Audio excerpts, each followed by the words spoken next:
welcome to video 6. I did say a while ago I wasn't sure if I was going to carry on doing this, but I'm not going to lie, I actually quite enjoyed doing it, and I'm getting a bit more comfortable doing it now as well. I've got like 10 subscribers, and the last video I think had 1 like, so it's actually not a huge issue for me to be doing this, because I know there aren't many people who are watching it who are going to have not a difference of opinion so much, but give me any of the sort of abuse that you see on social media so much. I'll get to that a bit later. What I was going to do tonight, I'm going to change it up a little bit.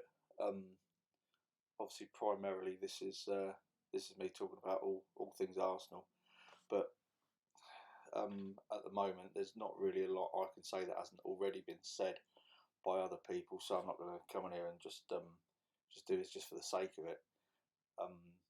But there was a couple of things that I wanted to just talk about that I thought were quite interesting.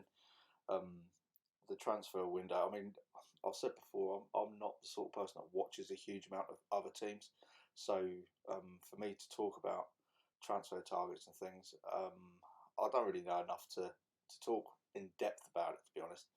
But the few things I thought were quite interesting today was, firstly, Fabrizio Romano's come out and said that Willian's 100% going to be leaving this summer.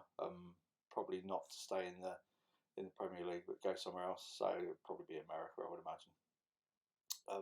Also, there's the story that Mourinho absolutely wants Granit Xhaka at Roma. I've seen so many different figures bandied around like you do this time of year. One was 20 million, one was 17, one was 10. I've got a huge problem with Xhaka, to be honest. I think he's not done too bad this season, other than just sending off and being played at left back, but that wasn't really his fault. He's not good enough if we really want to push on. He's too slow. He's got a cracking left foot, but he don't really seem to do enough with it. But I think he's 29, and 10 million's nowhere near enough. They'll have to either negotiate more or just say no, he stays for 10 million, 20 million. Yeah, I'd probably take that, to be perfectly honest. The other thing I thought was quite interesting, KPMG have just released this year's list of the most valuable 29 clubs. For the first time, we're out of the top 10. We're 11th at the moment. But things I found most interesting, literally every club in the top 29 has lost value this year, which you'd expect with everything that's been going on. The thing that really, really struck me though is that Arsenal our value has dropped by 22%. So that's nearly a quarter of the value of the club has gone in the last 12 months. That's pretty huge. And if I was the Kroenkes, I'd be looking at that and I'd be thinking maybe now is the time to get out, especially when you think that a year ago we were valued at 1.8 billion. It's now 1.3 billion, and Daniel Ek has just bid 1.8 million if all the stories are to be believed. So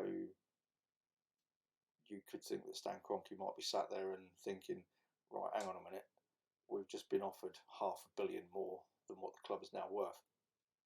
I know these are, these are just figures. I don't know how true they are. It's market analysis and things like that. But yeah, essentially you could look at it that they've been offered £500 million more than what it's worth. I'd rip someone's arm off for that. I'd rip someone's arm off for £5, to be honest. So yeah, I'll definitely take that. That's about all I've got to talk about as far as Arsenal goes. What I was going to do is I was going to tell you a little bit about myself, and I'll tell you a couple of things that happened to me today as well, which I know it's a little bit different, but like I say, there's not really much more I can talk about Arsenal, but some of this stuff I want to get off the chest, so I'm going to do that. It starts early this morning. I had to go and work in Beaconsfield, which is a fair trek from rural Northamptonshire where I live. So I set off early. I'm driving through Wellingborough to get to the M1, and there's a zebra crossing, and there's this teenage lad who just starts walking out. I don't know what it is, fucking teenagers. They get right on my nerves, most of them.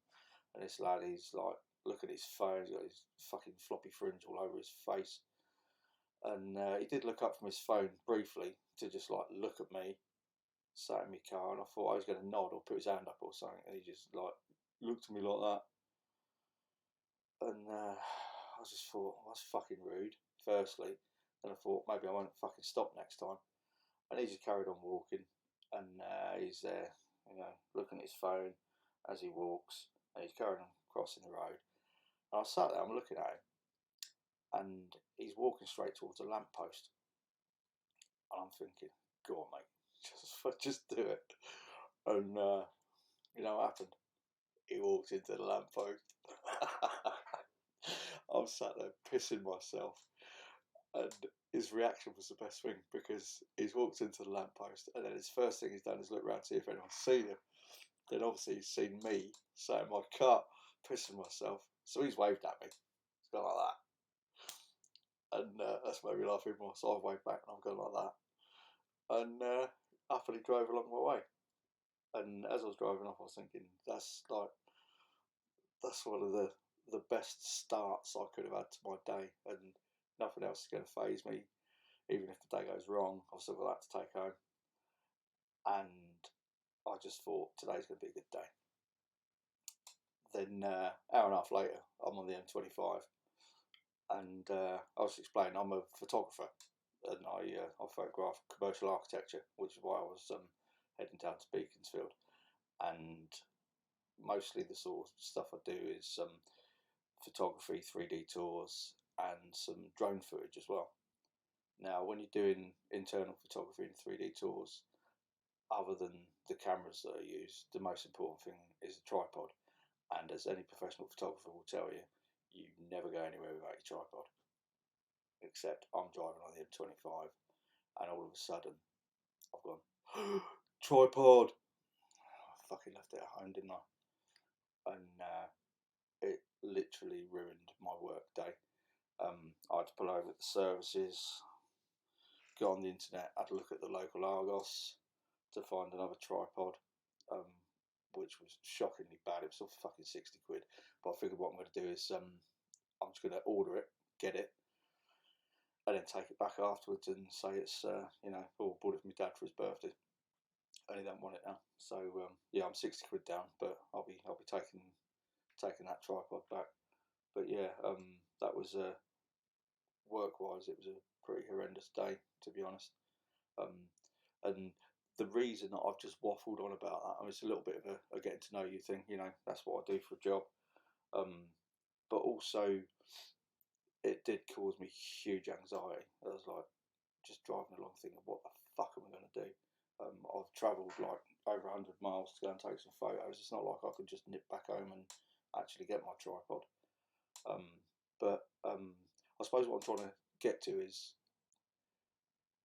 there's a lot of issues, especially with social media, especially at the moment. You've got racial abuse, racial inequality in the world, Palestine, the amount of stick that females get on social media, particularly those involved in football with the Her Game Too movement. And these are all things they're really important, and I care a lot about them. But I'm probably not, excuse me, not best placed to speak about them, because they've never really directly affected me. But one thing that has directly affected me is mental health issues.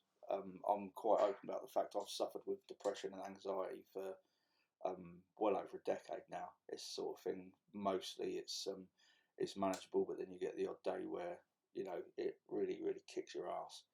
I'm not saying this to try to garner sympathy or favour from anyone, or to try to be anyone's fucking saviour. I just think, among lots of other issues, it's something that we do need to talk about. People are talking about it more, but I just thought it was worthwhile putting it out there. I'm certainly not a counsellor or anything like that. I don't really want to be the sort of person that says, if you've got issues, message me. But I suppose, like I say, I'm not qualified to help anyone. But if anyone does want to chat about anything like that, I just think it's it's relevant and it's worthwhile to let people know that that's where I am.